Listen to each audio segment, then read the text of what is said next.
Alors ça y est, Mazda a présenté son fameux MX-30 REV, hybride plug-in, enfin prolongateur d'autonomie on va dire. Donc il gagne en polyvalence ce véhicule. Mazda est fidèle à lui-même et n'a pas voulu transformer son modèle en un plug-in classique en REV. Le MX-30 reste d'abord un véhicule électrique. Seul le moteur électrique tourne avec 170 chevaux. Ah, ils ont boosté un peu la puissance moteur il me semble. Avec une surprise, la capacité de batterie fond. Elle passe de 35,5 à 17,8. Mais non. Ils sont pas sérieux là. Ah là là, mais ridicule. Et pourquoi ils ont pas laissé la batterie? Il y avait peut-être pas assez de place, remarque, dans la voiture. Non mais enfin...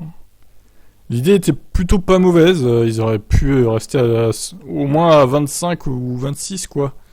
Ce modèle reçoit aussi un prolongateur d'autonomie, il a un moteur inédit rotatif. C'est ainsi le grand retour d'un élément technique cher à Mazda, qui a fait les belles heures d'essais sportifs jusqu'à la RX-8 arrêtée il y a une dizaine d'années. Ici on a un bloc de 830 cm3, un simple rotor avec un système d'injection direct.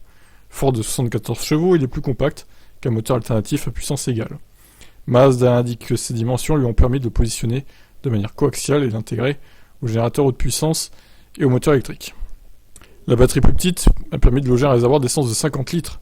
C'est grâce à cet aspect que le MX-30 REV va gagner en polyvalence. D'autant que 50 litres est une belle valeur qui permet à Mazda d'annoncer 600 km, toute énergie combinée.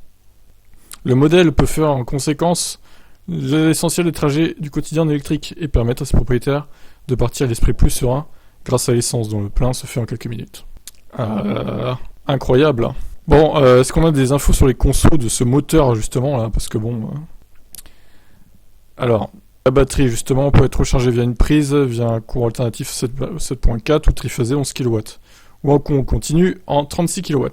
Bon, 36 kW vu la petite batterie, vous me direz, c'est pas si mal. Le véhicule propose le V2L qui permet de faire fonctionner les appareils électriques jusqu'à 1500 watts grâce à une prise dans le coffre. 1500 watts, ça va pas loin. Hein. Mais bon, c'est toujours un plus. Après, j'ai envie de dire, elle est tellement petite la batterie que bon, vaut mieux pas s'amuser à ça sur ce véhicule. Pour fêter le retour du moteur rotatif, ce MX-30 est lancé dans une série édition limitée R. Bon, bref, pas d'infos sur les consos du moteur rotatif, dommage.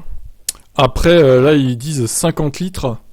On peut la calculer, la conso, hein. Donc 50 litres, 600 km. Ils disent 85 km WLTP, donc 515 avec l'essence. Ouais, c'est 10 litres au 100, quoi, à peu près. Oh là là là là. Quelle catastrophe. Et les prix, alors? C'est fait pour les chiens, hein? Y a pas de prix, Mazda. Comment ça se fait, ça? Bref, n'achetez pas cette voiture du démon, hein.